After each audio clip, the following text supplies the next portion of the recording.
மக்கள் அனைவருக்கும் வணக்கம். தமிழ்நாட்டின் தற்போதைய முதலமைச்சராக இருக்கக்கூடிய ஜோசப் விஜய் அவர்கள் மீது நமக்கு அரசியல் ரீதியாகவும் கொள்கை ரீதியாகவும் நிறைய கருத்து வேறுபாடுகள் உண்டு. ஆனால் கருத்து வேறுபாடுகளை தாண்டி ஒரு முதலமைச்சர் நல்லது செய்யறாரு அப்படின்னா அதை நிச்சயமா பாராட்டியே ஆகணும். அது எந்த கட்சியாக இருந்தாலும் சரி. அப்படி என்ன இவர் நல்லது பண்ணாரு அப்படின்னா, தமிழ்நாட்டிலிருந்து கனிம வளங்கள் கேரளா, ஆந்திரா, கர்நாடகா, தெலுங்கானா ஆகிய அண்டை மாநிலங்களுக்கு செல்லக்கூடாது என்று ஒரு இடைக்கால தடை உத்தரவை போட்டிருக்காங்க தமிழ்நாடு கவர்மெண்ட். இது வரவேற்கத்தக்கது. புதுச்சேரி, காரைக்காலை தவிர்த்து பிற மாநிலங்களுக்கு வெளியில போகக்கூடாது அப்படிங்கிற ஒரு தடையை போட்டிருக்காங்க. இப்ப இதை பற்றி தான் இந்த பதிவுல நாம தெளிவா பேச போறோம். அதோடு சேர்த்து இன்னும் சில பிற அரசியல் நிகழ்வுகளையும் சேர்த்து பேச போறோம். முதல்ல இந்த கனிம வள தடை இருக்கு இல்லையா, வெளியில போறதுக்கான தடை, இதற்கு நாம வரவேற்பு தெரிவிக்கிறோம். 3 மாதம் மட்டும் இல்லங்க, நிரந்தரமாக தடை விதிக்க வேண்டும். என்னதான் இந்துத்துவ அரசியல், இந்திய தேசியம் அப்படின்னு ஒரு பக்கம் நாம் அதற்கு ஆதரவாக இருந்தாலும், அதே நேரத்துல தமிழ்நாட்டின் குடிமகனாக தமிழ்நாட்டிலையும் சில உணர்வு ரீதியான பிரச்சனைகள் என்பது இருக்கிறது. அதற்கு நாம குரல் கொடுத்தே ஆகணும். அப்படி பார்க்கும் பொழுது தமிழ்நாட்டிலிருந்து கனிம வளங்கள் திருட்டு அப்படிங்கிறது கடந்த 60 ஆண்டு கால திராவிட கட்சிகளின் ஆட்சியில தினம்தோறும் நடந்திருக்கு. பெரம்பலூர், துறையூர் இந்த பகுதியிலெல்லாம் போய் பாத்தீங்கன்னா நிறைய மலைகள் காணாமல் போயிருக்கு. அதே போல கன்னியாகுமரியிலயும் அப்படித்தான். இந்த மேற்கு தொடர்ச்சி மலைகள் அங்க எல்லா இடங்கள்லயும் பல இடங்கள்ல மலைகள் காணாம போயிருக்கு. அதுவும் பெரம்பலூர்லாம் பாத்தீங்கன்னா ரொம்ப மோசம். மலைகள் இருந்த இடம் தெரியாம போயிடுச்சு. இப்படி தமிழ்நாட்டுல மலைகள் இருக்கக்கூடிய அனைத்து மாவட்டங்களிலிருந்தும் அண்டை மாநிலங்களுக்கு தினந்தோறும் ஆயிரக்கணக்கான லாரிகள்ல கனிம வளங்கள், அதாவது கிரானைட், ஜல்லி எல்லாமே வித்து வியாபாரம் பண்ணி காசு பாக்குறாங்க தனியார் குவாரி உரிமையாளர்கள். இதுல ஆந்திராவை சேர்ந்த குவாரி உரிமையாளர்கள் தான் அதிகம் பேர் இருக்காங்க தமிழ்நாட்டுல மலைகளை வெட்டி எடுக்கிறதுல முக்கியமான குவாரி உரிமையாளர்கள்னு பாத்தீங்கன்னா ஆந்திராக்காரங்க தான் அதிகம். அப்போ இப்ப எந்த அளவுக்கு தமிழ்நாட்டிலிருந்து வளங்கள் கொள்ளையடிக்கப்பட்டு பிற மாநிலங்களுக்கு அனுப்பி வைக்கப்படுது அப்படிங்கறத கொஞ்சம் நீங்க யோசிச்சு பார்க்கணும். அதாவது கர்நாடகாவுல பாத்தீங்கன்னா குவாரி, அதாவது இந்த மலைகளை இயற்கையை அழிச்சு அதுல இருந்து கனிம வளங்களை வெட்டி எடுக்க தடை இருக்கு. கேரளாவுல பாத்தீங்கன்னா இயற்கையை அழித்து கனிம வளங்களை வெட்டி எடுக்க அங்க ஒரு தடை இருக்கு. சரிங்களா? ஆனா ஆந்திராவுல குவாரி இருக்கு. ஆந்திராவிலையும் தெலுங்கானாலையும் குவாரி இருக்கு. ஆனா அதே நேரத்துல அங்க குவாரிகள் எல்லாம் பாத்தீங்கன்னா பெரும்பாலும் அந்த மாநிலங்கள் 2 மாநிலங்களுக்குள்ளேயே எல்லாமே முடிஞ்சு போயிடும். ஆனா அதிகமா கனிம வளங்கள் வெட்டி எடுக்கிறது எங்க அப்படின்னு பாத்தீங்கன்னா தென்னிந்தியாவுல தமிழ்நாட்டுல தான். இப்போ இந்த மேற்கு தொடர்ச்சி மலை, தென்காசி, கன்னியாகுமரி, அதே போல கோயம்புத்தூர்ல இருந்து அப்படியே அந்த ஓரமா பெல்ட் போனோம் அப்படின்னா அந்த பகுதிகளில் இருந்து வெட்டி எடுக்கப்பட்டு கேரளாவுக்கு அனுப்பப்படுது. பெரம்பலூர், துறையூர், நாமக்கல் அப்படின்னு இந்த பக்கம் இருக்கக்கூடிய மலைகள்ல இருந்து வெட்டி எடுக்கப்பட்டு ஆந்திரா மற்றும் கர்நாடகாவுக்கு அனுப்பி வைக்கப்படுது. இப்போ இந்த 60 ஆண்டு கால திராவிட ஆட்சியில எத்தனை லட்சம் டன்கள் கனிம வளங்கள் வெட்டி எடுக்கப்பட்டிருக்கும் அப்படின்னு கொஞ்சம் கற்பனை பண்ணி பாருங்க. சரிங்களா?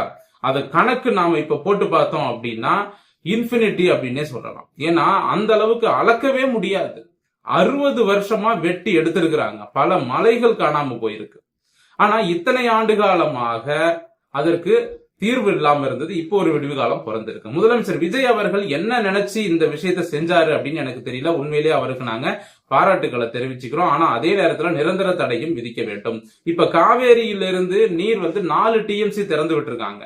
கர்நாடக அரசு மனசு 4 டிஎம்சி தண்ணி திறந்திருக்காங்க. இதுக்கான காரணம் என்ன தெரியுமா?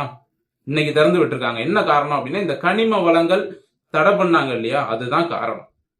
ஏன் சொல்றேன் அப்படின்னா தமிழ்நாட்டில இருந்து போகக்கூடிய ஜல்லி, மணல், அப்புறம் இந்த கிரானைட், இந்த மாதிரியான கனிம வளங்கள் தான் கர்நாடகாவுல கன்ஸ்ட்ரக்ஷன் பிசினஸ்க்கு மிகப்பெரிய மூலப்பொருளாக இருக்கிறது. கர்நாடகா, கேரளா 2 மாநிலத்திற்கும் கன்ஸ்ட்ரக்ஷன் பிசினஸ்க்கு மூலப்பொருளே தமிழ்நாட்டில இருந்து தான் போகுது. அப்போ இந்த கனிம வளத்தை தடை விதிச்சதுனாலதான் கர்நாடக அரசு என்னடா அது கனிம வளத்தை தடை விதிக்கிறாங்களே, பெங்களூர்ல பெரிய பெரிய கட்டடமா நாம கட்டிட்டு இருக்கோமே, இதுக்கெல்லாம் மணல், கல்லு எல்லாம் எங்க இருந்து வரணும்? மணல் காவேரியில இருந்து வெட்டி எடுத்துட்டு வரணும். அதே போல தமிழ்நாட்டில் இருக்க மலையில இருந்து தான் கல் எடுத்துட்டு வரணும். அப்படி எல்லாம் செஞ்சா தான் நம்மளால பெங்களூர்ல கட்டடம் கட்ட முடியும் அப்படின்னு கர்நாடக அரசு இப்ப விழிப்புதிங்க உட்காந்துருக்காங்க. கேரளா கவர்மெண்ட் நேரடியாக முதலமைச்சர் விஜய்க்கு கடிதமே போட்டாங்க. சிஎம்ஏ போட்டிருக்காரு, ஐயா சாமி எப்படியாச்சும் கனிம வளங்களை அனுப்பி விடுங்க. நீங்க கனிம வளங்களை நிப்பாட்டினீங்கன்னா எங்களுக்கு இங்க பொழப்பே இல்ல. கேரளாவுல வந்து ரோடு கூட போட முடியாது. ஒரு தேசிய நெடுஞ்சாலையா இருக்கட்டும், ஒரு மாநில நெடுஞ்சாலையா இருக்கட்டும், இல்ல ஒரு பில்டிங்கா இருக்கட்டும், ஒரு வீடு கட்டுறதா இருந்தா கூட தமிழ்நாட்டில இருந்து தான் மணலும் ஜல்லியும் வரணும். அதனால இந்த கனிம வள தடையை நீக்குங்க அப்படின்னு கெஞ்சுறாரு கேரள முதலமைச்சர். நான் என்ன கேக்குறேன் கேரள முதலமைச்சர் அவர்கள்ட்ட, நீங்க இந்த முல்லை பெரியார் விவகாரத்துல தமிழ்நாட்டை எவ்வளவு கேவலமா பேசுனீங்க. முல்லை பெரியாறு அணை இருக்கிறதுனாலதான் தமிழ்நாட்டுக்கு தண்ணி போகுது. அந்த அணைய வந்து உடைச்சிட்டு நாம புது அணைய கட்டணும் அப்படின்னா தமிழ்நாட்டுக்கு போற தண்ணியை தடுத்து நிறுத்திடலாம் அப்படின்னு கேரளாக்காரங்க பேசுறாங்க. நடிகர் பிருத்திவிராஜ் வெளிப்படையா மீடியா முன்னாடி பேசுறாரு, தமிழ்நாட்டுக்கு தண்ணி போகக்கூடாது, முல்லை பெரியாறு டேம் வந்து ஆபத்து, அதை உடைக்கணும் அப்படின்னு.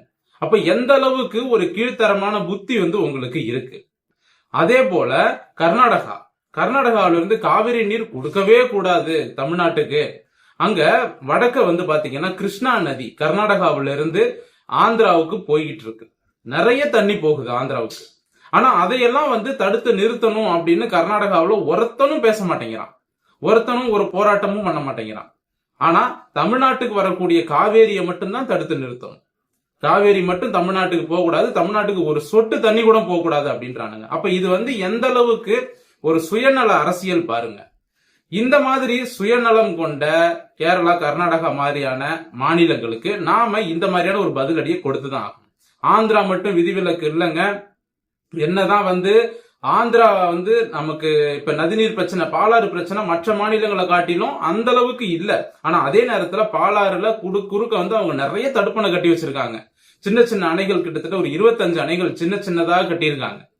பாலாறு பிரச்சனையும் வந்து ஆந்திராவுல இருக்கு. அதே நேரத்துல சந்திரபாபு நாயுடு அவர்கள் இதற்கு முன்னால வந்து முதலமைச்சரா இருக்கும் பொழுது 2014-15 தெரியல, அந்த டைம்ல வந்து செம்மரம் வெட்ட போனாங்கன்னு 20 பேரை வந்து சந்திரபாபு நாயுடு சுட்டு கொண்டுட்டாரு. சரிங்களா? ஆனா அதற்கு வந்து கொஞ்சம் கூட அவருக்கு வருத்தமே கிடையாது. என்ன அப்படின்னா, நான் ஏன் சொல்றேன்னா, இந்த 20 பேர் செம்மரம் வெட்ட போனாங்க, ஓகே.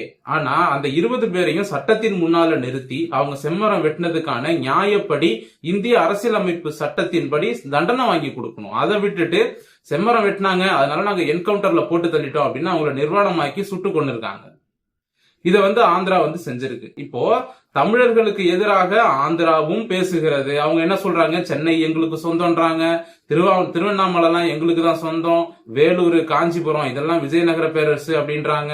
சோ இந்த மாதிரி இவங்களும் வந்து பேசுறாங்க. நம்ம ஒரு பக்கம் வந்து இந்தியா ஒன்னா இருக்கணும், ஒற்றுமையா இருக்கணும், இனவாதம் பேசக்கூடாது. இங்க தமிழ்நாட்டுல தமிழ் தேசியம் பேசுறவங்களா இருந்தாலும் சரி, இல்ல ஆந்திராவில தெலுங்கு தேசம், கர்நாடகாவில கன்னடம்பாங்க, மொழி அடிப்படையிலான பிரிவினை பேசக்கூடாது அப்படின்னு நாம வந்து முடிவு பண்ணியிருந்தாலும் தென்னிந்திய மாநிலங்கள்ல பாத்தீங்கன்னா இந்த மொழி பிரிவினைவாதம் அப்படிங்கிறது ரொம்ப அதிகமாவே இருக்கு. தமிழ்நாட்டை காட்டிலும் பிற மாநிலங்கள்ல அதிகமா இருக்கு. அதனால ஒரு சில விஷயங்கள்ல தமிழ்நாட்டுக்கான உரிமையை நம்மளால விட்டு கொடுக்கவும் முடியாதுங்க. அதையும் நாம சொல்லியிருக்கோம். சரிங்களா? இப்போ இந்த அளவுக்கு இந்த அண்டை மாநிலங்கள் தமிழ்நாட்டிற்கு விரோதமாக செயல்பட்டு கொண்டிருக்கிறது. அப்படி இருக்கும் பொழுது நம்ம கனிம வளத்தை நாம ஏன் அங்க கொடுக்கணும்? அதை வந்து கொஞ்சம் யோசிச்சு பார்க்கணும்.